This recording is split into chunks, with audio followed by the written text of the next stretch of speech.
Social মিডিয়ায় যারা ফেসিবাদী আছে তারা কখনো বিএনপিকে ধরছে, কখনো এনসিপিকে ধরছে, জামাতকে ধরছে। আমাদের মধ্যেই এক ধরনের বিভেদ তারা তৈরি করছে, তারা সোশ্যাল মিডিয়ায় প্রোপাগান্ডা করছে, আর আমাদেরই লোকজন তারা ওই ফেসিবাদীদের প্রোপাগান্ডায় সামিল হয়ে পড়ছে। এটা আমাদের জন্য একটা দুর্ভাগ্যের বিষয় মাননীয় স্পিকার। আমরা এই জায়গাটাতে একটা জিনিস বলতে চাই, আমাদের মধ্যে নীতিগত জায়গায় ভিন্নতা থাকবে, পলিসির ভিন্নতা থাকবে, কিন্তু এই বাংলাদেশকে ধারণ করার ক্ষেত্রে এই সংসদের আমরা যারা আছি আমাদের কোনো পার্থক্য থাকবে না, সেটা আমরা নিশ্চিত করতে চাই মাননীয় স্পিকার।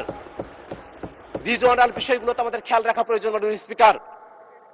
আমরা এমন একটা রিজিওনে, আঞ্চলিক একটা অবস্থায়, পৃথিবীর এমন একটা স্থানে আমাদের অবস্থান যেখানে আমরা অনেকগুলো বাস্তবতার সঙ্গে আমরা জড়িয়ে আছি।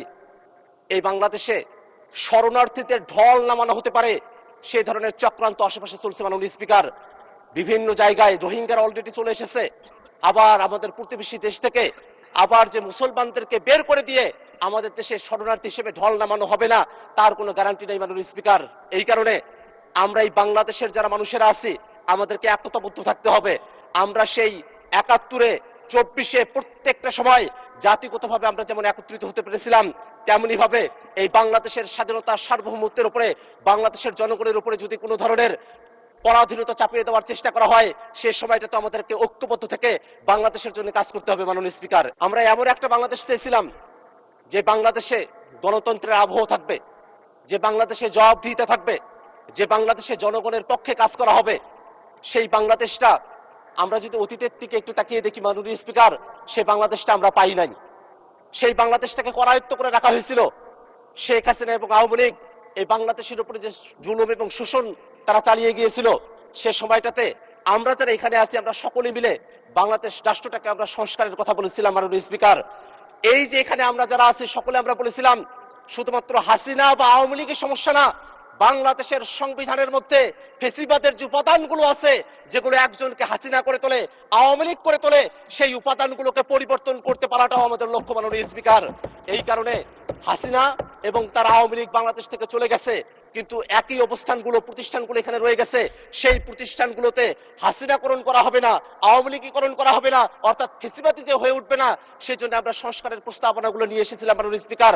সেই সংস্কারের প্রস্তাবনাগুলো এখন কতটা আধারে পড়ে গেছে, সেই সংস্কারের প্রস্তাবনাগুলো, সেগুলো নিয়ে এই সংসদের মধ্যে এমনও কথা বলা হয় যে জুলাই সনদ নাকি আননেসেসারি, এমন ধরনের কথাও তারা বলেছেন।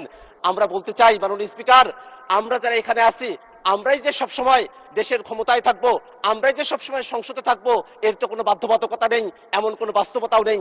সবার ওকে যেটা কর্তব্য মাননীয় স্পিকার, এতগুলো মানুষ আমাদেরকে ভোট দিয়ে এখানে পাঠিয়েছে, এত শহীদের রক্ত আমাদের এই সংসদে আসার পেছনে বয়ে গেছে মাননীয় স্পিকার। আমরা সকল মানুষদের প্রতি আমাদের কমিটমেন্টের জায়গা এটাই যে এই বাংলাদেশ রাষ্ট্রটাকে আমরা যদি সুন্দর করে সামনের দিকে পরিচালিত করতে চাই, অবশ্যই রাষ্ট্র কাঠামোর যে ঘুণে ধরা ব্যবস্থা সেটাকে সংস্কার করে গণভোটের যে রায় সেটাকে বাস্তবায়ন করতে হবে মাননীয় স্পিকার। মাননীয় স্পিকার, তিস্তা নদী আমাদের উত্তর অঞ্চলের লাইফলাইন হওয়ার কথা ছিল, কিন্তু শুকনো মৌসুমে আপনি সেখানে পানি পাবেন না। আমরা দীর্ঘ সময় ধরে তিস্তা মহাপরিকল্পনা বাস্তবায়ন হওয়ার কথা বলে আসছি, কিন্তু এখনো পর্যন্ত সেই বিষয়টা আলোর মুখ দেখে নাই।